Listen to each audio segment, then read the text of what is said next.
All right, so today we are going to start our chapter 7 and step by step, starting from an atom and subatomic particles, and then how electrons are playing their role in these atoms. We were interested in electrons particularly because we know because our rationale was to move from atoms to molecules means several atoms are coming together, right? If we just talk about water, water is H2O, it's a molecule. What kind of molecule it is? It is a molecular compound.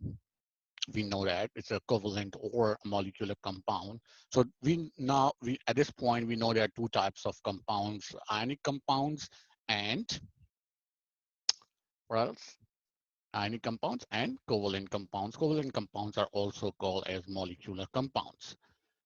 Uh, we knew that um, when it comes to ionic compounds, this is because the electrons between the two atoms are transferred, right?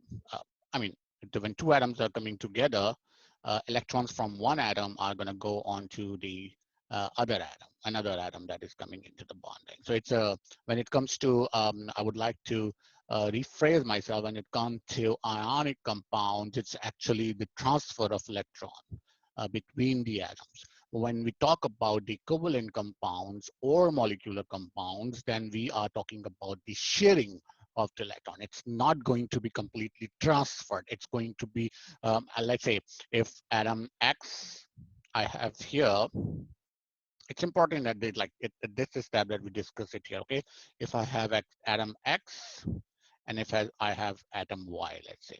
So atom X has a lone electron. So once we like now we are done with chapter 6. So we know when lone electron is there, it's very unstable situation for the atom, right?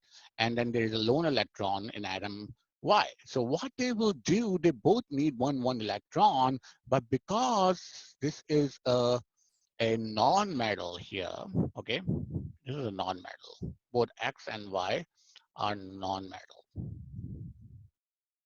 okay? So they are non-metal. So non-metals cannot lose electrons. We already know that part, right?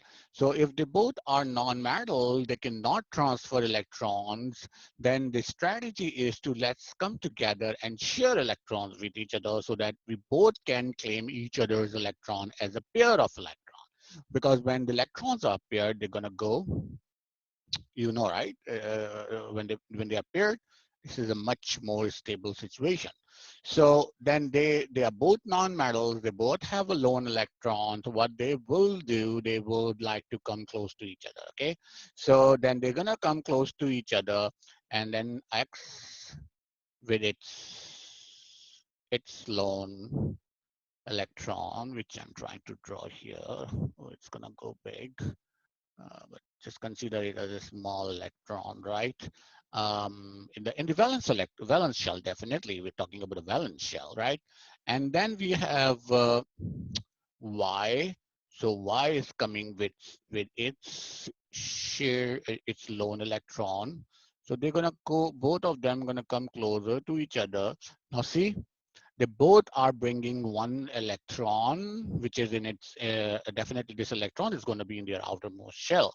So valence electron, a lone valence electron. So by doing this kind of sharing, no one is losing its electron, okay? No one is donating electron. This is not a complete transfer. This is what we call the sharing of electron, okay? So now X can claim these two in its outermost shell as a pair of electron to say, okay, it's a comparatively stable situation, so I'm going down in energy. And then Y is also gonna claim both of these electrons as its like its own electrons. Okay, both of them are its own pair of electron in its outermost shell. So it's gonna say, I'm also happy. So it's a very stable situation for me. So this is the rationale of bonding. That's why they come together, and that's how we get the molecule. If we look at we have already looked at water molecules so many times. So we have oxygen, and then attached to that are two hydrogen. So what's going on actually? So if you look at the oxygen, what is the valence electrons on oxygen? There are two valence electrons on oxygen, which are lone electrons. If we write down the now we know the electron configuration, or what you call it, SPDF notation, right? So if I write 1s2 for oxygen, then 2s2 and 2p4, 6 total electrons, right? So right now you see there are 6 electrons in the outermost shell. But when you actually go and try to draw the orbital diagrams for that, I'm gonna go do it there. Okay, so let's say this is my 2s and this is my 2p. So this 2s here is gonna have 2 electrons in it, which is fine. And then in 2p, we're gonna see that how we're gonna give the electrons. So 1, I'm gonna give here, 2, 3, and 4. What do you see? You see something interesting, right? And that interesting is 2 lone electrons are there. Okay, so these two lone electrons are going to participate in the bonding. Why? Because they need 2 more here to feel like a complete, a closed shell that we have already discussed in our previous chapter, right? So closed shell thing. So where are these 2 electrons coming from? Look, if you look at this structure, definitely hydrogen has its hydrogen. What? How many electrons are there in hydrogen? Hydrogen is 1 proton and it has just 1 electron, right? So that's how it is going to come close to oxygen. So that's oxygen's orbital, which has, each of them has one lone electron. So one hydrogen is going to come here, overlap this area, and is going to come with its own electron here. So now hydrogen is also claiming oxygen's electron, so that what you see here in this picture, like I would like to say that this is the situation for the hydrogen then. Okay, and this is the situation, the black thing you see, the oxygen is going to claim hydrogen's electron in its orbital, and that's how it's going to say, oh, and I'm kind of a coupled situation for the electrons here in this subshell, right? So this is how it is going on, okay? And then again, the other hydrogen is going to come here, because you see the molecule, it's H2O, 2 hydrogens are there. So the other hydrogen going to come here, and it's going to overlap here as well, okay? What you see here. So that's the game. That's what we call is the game of uh, uh, bonding. Okay, that's how, and it's not just a complete transfer of electrons, it's just a sharing going on. And we know that water is a molecular compound, so it's about the sharing of the electron, not about the transfer of electrons. So we know that part. So guys, we are starting our chapter 7, and chapter 7 is all about chemical bonding. And once we know what is the basic concept of chemical bonding, we can move on to the molecular geometry, right? So you see, I'm drawing the so water molecule. I draw the water molecule like this. So there is something behind it actually, right? So if you look at the water molecule, and if I try to draw water molecule, then I can just say H2O. This is the formula. But if I connect all the atoms together in the form of lines, with the help of lines, sorry, not in the form, with the help of lines, then we will know, we'll discuss why oxygen is going to go into the center and why hydrogens are on the corners here. But why I'm making it like hydrogen going down here, I can just make it oxygen here, and then just straight hydrogen here, and straight hydrogen here. This is what we will learn. That is this correct thing, or this is the correct structure when I'm showing the 2 bonds are going downwards, right? So we will know that this is strong and this is the correct 3-dimensional structure. That is what we call molecular geometry. Okay, so we're going to end this chapter on that. So let's move forward and see what is that we are going to discuss. We're going to discuss a lot more about ionic bonding here and covalent bonding that I've already briefly explained at the beginning of the chapter. Then once we are done with that, we're going to move on to the Lewis symbols for the atoms and how we're going to draw the Lewis structures for the molecules.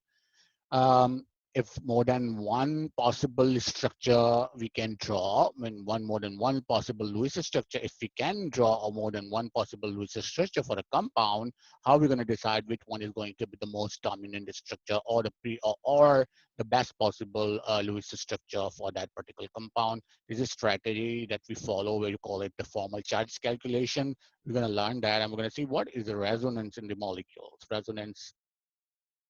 And then we'll look at the strength of the ionic and the covalent compound, which of these bonds are um, strong bonds and which of these are weak bonds, right? We can look at that as well.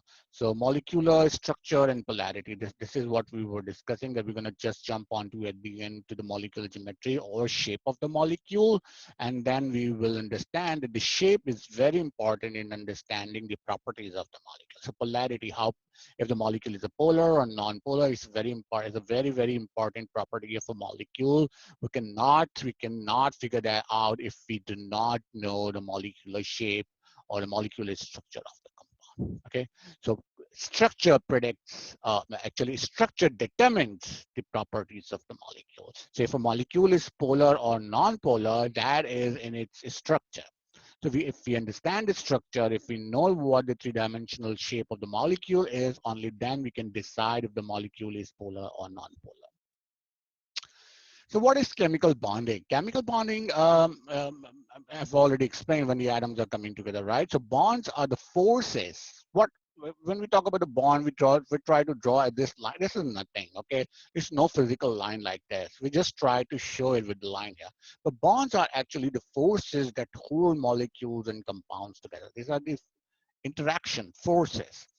So these electrostatic forces are balanced between the attraction and repulsion, okay? And these are distance dependent. It means when you have two atoms like this atom here and this atom here, and when they are coming together, so what sort of forces are going to play its role? There are different kinds of sources actually, okay? There are repulsions going on when they two come together, closer together, or so repulsion phenomena is happening as well as attraction is happening. How? We know that the nucleus of the atom is plus, right? So this plus to this plus, when they are coming closer to each other, they're going to repel, right? The plus to plus repulsion will happen. But we know that this also has electrons in it, so the negative charge is also there. And these are electrons here, so we know that the negative charge is here as well. So this negative to negative is going to be the repulsion. So where is the attraction coming from? Attraction is coming from the pluses on one atom to the negatives of the second atom. Okay, so that is where we are going to look for the attraction. Okay, and then the plus of the second one to the electrons of the first one. These are called attractive forces. So we now understand that there are repulsive forces and there are attractive forces between the atoms when they are coming close to each other. So when these repulsive or attractive forces are balanced, this is very important that you should be balanced. When the balance happens in between these forces, then we are actually talking about a bond. That's the bond. Okay, and that's going to be based on a particular distance. So if an atom is here and an atom is here, that's probably the optimal distance between the two to have these forces balanced out. Compared to if you bring them even more closer to each other, that's not the ideal situation, and that's not the optimum situation, optimal condition or optimal distance for these two atoms, because again, there's going to be an imbalance between the attractive and the repulsive, because when they come pretty close to each other, more repulsion are going to dominate in the forces. Okay, so it's going to be a balance. Okay, the balance is dependent on the distance of a distance between the two atoms. So understand that part, and if you move forward, then we're going to talk about the bond energy, and which is the measure of the force. Okay, if you want to measure these forces, this is what we call the bond energy. So based on the separation between the two atoms, in order to get that force, and if we are trying to get that force, we have to measure it in the bond energy. And in order to do that, we have to actually break the bond. And how much energy is released in breaking the bond is actually the energy which was used to form the bond. Getting my point? So it's bond energy is also, that's why bond energy is also called as bond dissociation energy. So bond dissociation energy is equals to bond energy. So this is what they are trying to show here, is how the distance dependence is working, and the bond, distance dependence of bond energy. So look at these two atoms. They are making a contract to be bonded with each other. So they're quite far from each other. In order to go through that contract, they have to come close. Okay, if they're that far, there's going to be no attraction. They need to come close to each other, so the attraction or the repulsion forces will start playing their roles. Or these will be effective. So they're going to come close to each other. So as they come, so look at this here. This is the distance. So when they're going to come close to here, look at what's going on to the energy. Okay, you are here on the energy, but energy needs to go down, because when they are bonded, when they are at their optimal distance where the bond will form, where the forces are going to balance out, that will be the situation where these two atoms going to have the minimal energy. And you know, the minimum energy is the least energy is, more stability it is. That's why individually, if you see these two atoms, they are high on energy. But when they come close to each other to the point where the forces are balanced out, both attractive and repulsive forces, where we're going to call it as we're going to call it a bond formation, there the energy is going to be the minimum. Okay, this is the energy curve. And minimum energy means highest state. Minimum is it's a minimal energy. Minimum energy means a minimum energy they both carry means they are highly stable. So bonding makes them stable. Okay, so that's what they're trying to say, that the distance should be optimal. If you bring them closer than this, then again the repulsion force is going to be dominant forces. Yeah, it's not. Then at that point, it's not going to be the balance between the repulsive and the attractive forces. So that's how it is. It's again going to see how it's going up. The energy curve is going up because it's a very unideal situation for the atoms here. So that distance is important, okay? So the distance is important. This distance is gonna play its role, okay? So more attraction and more repulsion, whatever you're gonna call it, but that's what we know, that the repulsion, attraction is usually is higher than repulsion there, because attraction keeps them together, okay? Interactive forces. So let's move on to the chemical bonding theory. We know about the valence electrons. Why? Because they are critical in bond formation. Core electrons have nothing to do when it comes to the bonding. It's all about the valence electrons. So we're going to move forward. We're going to say how valence electrons from bonding atoms interact will determine the type of the bond, okay? So it's going to be either ionic or covalent bonds. So atoms bond with each other to achieve a noble gas configuration. And that's the most important point, okay? If you look at an ionic compound, which is sodium chloride, right? We always discuss sodium chloride. This is the most convenient thing for us to deal with. No, it's good for students as well, because they are pretty familiar with sodium and chlorine as well. So this is sodium chloride right now. So sodium and chlorine, we already know the electron configuration for both of them, right? 17 electrons here and a neutral atom and sodium. So sodium goes for plus and chlorine goes for negative. And if we go through the periodic table, then sodium is 11, right? So that's going to be 1s2, 2s2, 2p6, and then 3s1. So 3s1 is gone. So when 3s1 is gone here, then the leftover is going to be the 2p6 and 2s2. So that's a what is this? That is that energy level 2 is closed, means it's all packed up. Okay, so that's what they're trying to tell you here. Okay, atoms bond with each other to achieve a noble gas configuration. What is noble gas configuration? It says that noble gas configuration is that outermost shell has 8 electrons. So when this is gone, means the 3s1, because sodium is going from sodium is going from sodium to sodium plus, which is sodium 1 plus, right? Okay.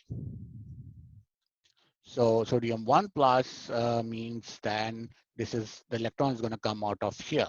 So this is gone. This is gone means that is the complete shell. So that's why this is the complete shell here, but the sodium is now carrying a plus charge here. Okay.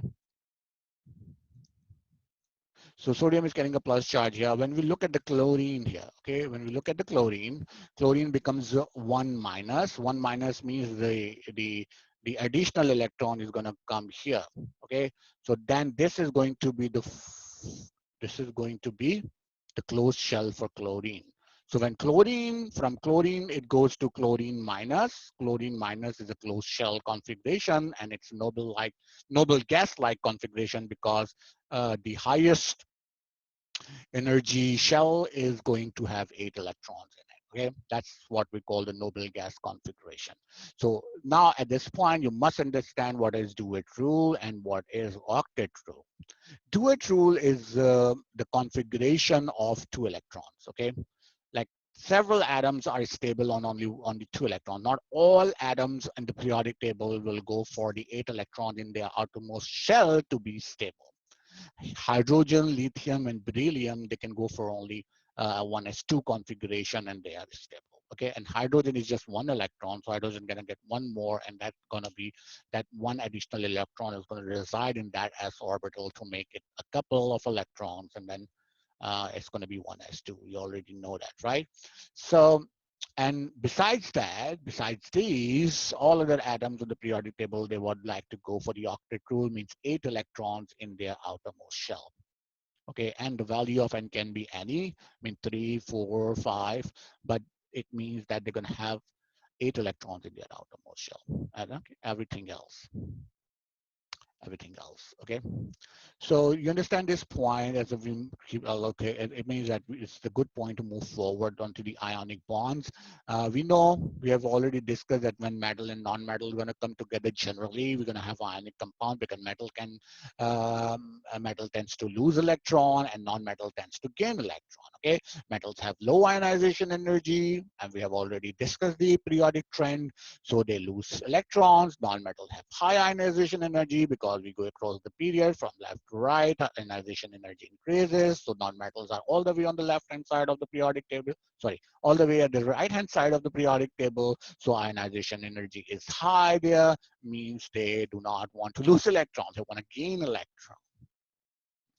With ionic bonding, electrons are actually transferred from the metal to the non-metal to form cations and anions. Okay, and they are held together by opposite attractions, because one is plus and the other one is negative. So this is what the opposite attraction. Okay, we can discuss sodium chloride, magnesium chloride, sodium bromide, rubidium hydroxide. They all go by this plus minus attraction.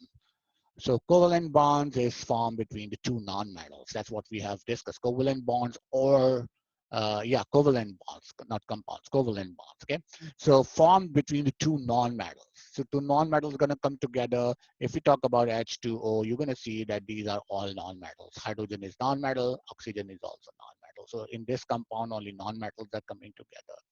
There is no metal involved in it. Okay, so that's where we're going to say the covalent bonds will be formed between the atoms. Electrons are only shared, not transferred, as you were looking at into the previous example, where the electrons were transferred. In the covalent bond, they are just shared between the two atoms in order to satisfy the duet or the octet rule. That's all it is. Okay, I've already explained that at the beginning of the chapter.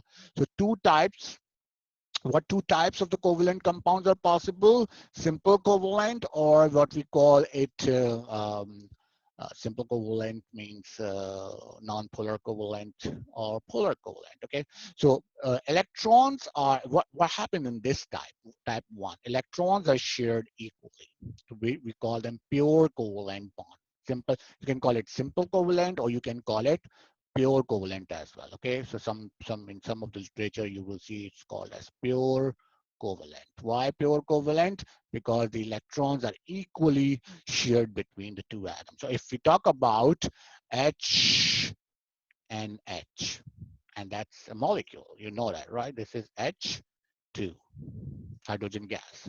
So when these are coming together, you know both of them are non-metal, but they both have the same capability to pull electrons towards each other. Okay, this hydrogen, if one electron is here and one electron is here, so this hydrogen has the same tendency to pull this electron towards itself, and this hydrogen has the same tendency to pull electron to itself, right? So in that scenario, in that case, they both are sharing the electrons equally. Okay, so electrons are going to go, if you see it like this, these two hydrogens are here, they both have same tendency, the electrons are going to go, they both have same distance for both the electrons that they are going to share with each other. No, it's not going to be like, no one is going to hug electrons more towards itself because they both are identical, right? They both are hydrogen, they have the same tendency.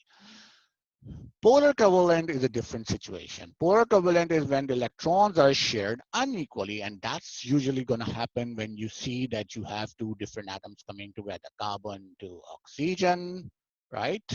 So this kind of bond, you're going to see which one is more powerful in hogging electrons more towards it. Let's say, because I know that oxygen is more powerful. And how do we know that which one is going to be more powerful is going to be the later topic. We will discuss that. This is called the electronegativity trend of the atoms in the periodic table. But right now, just take it as the oxygen is more powerful in hugging electrons towards itself. So then what we were looking at in the middle, it's not going to be on the middle side, it's going to be more towards the oxygen. So this is what we call unequal sharing, okay? So when it is unequal sharing, we're gonna call it polar covalent. When it's equal sharing, we're gonna call it pure covalent or simple covalent. And these are the examples, okay? There are several examples. This is polar covalent, polar covalent, polar covalent, and polar covalent. This is what I was trying to tell you about the electronegativity, which one is more powerful, which atom is more powerful in hogging electrons or pulling electrons towards itself, the ability of an atom in a molecule to attract electrons to itself. More electronegative an atom is, greater its tendency to draw valence electrons towards itself and away from the other atom involved in the bonding. This is the trend that will be provided to you in your exam, or you can have it at your own during the exam. But that is actually, this shows the numbers here, which is like, this is quite small. If I make it larger, you will probably be able to see it clearly, that their numbers. These are the numbers. Scientists have already calculated that. These are numbers. These are the numbers available for you. So what is the trend? This is what is the general trend. And you know, we talk about the trends on the periodic table. So trend tells us that what is the periodic trend of the electronegativity is, it says electronegativity increases as you go left to right and as you go up a column. So if you go from the bottom to the top in a column, the electronegativity is increasing. As if you go from left to the right in a period, the electronegativity is increasing. Okay, Pauling's scale. And if you want to see that, you can look at the numbers as well. Generally, they are increasing. You go from left to right. Okay. There are certain exceptions, but mostly the trend is the same trend. So Pauling scale says that the fluorine is assigned, so it's the most electronegative atom is fluorine, which is the number for that is 4. If you want to see that on the table, you will see that fluorine, where is fluorine, guys? See, this is 4, okay? So it ranges down to 0.7 for francium.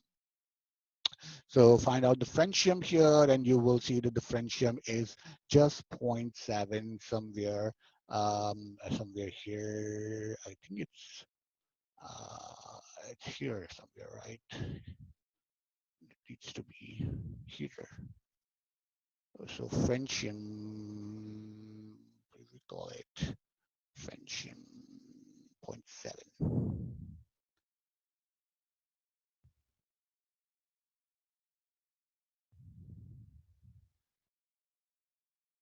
here. Sorry.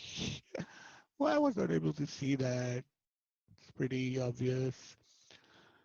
Anyways, the concept checks, okay? Order these atoms in terms of increasing electronegativity. So after all this discussion, you guys are gonna figure that out at your own. And once I come back next week, or not next week, when we're gonna meet on Thursday, I'm gonna ask you guys what is the solution for this, okay? So I'm going to end this video here, and I'm going to continue with with this chapter, where we're going to discuss the electronegativity in the bond types in my next video. Okay, I'm going to keep the videos just small in size so that it's easy for me to upload them on YouTube or on the canvas. Okay, bye.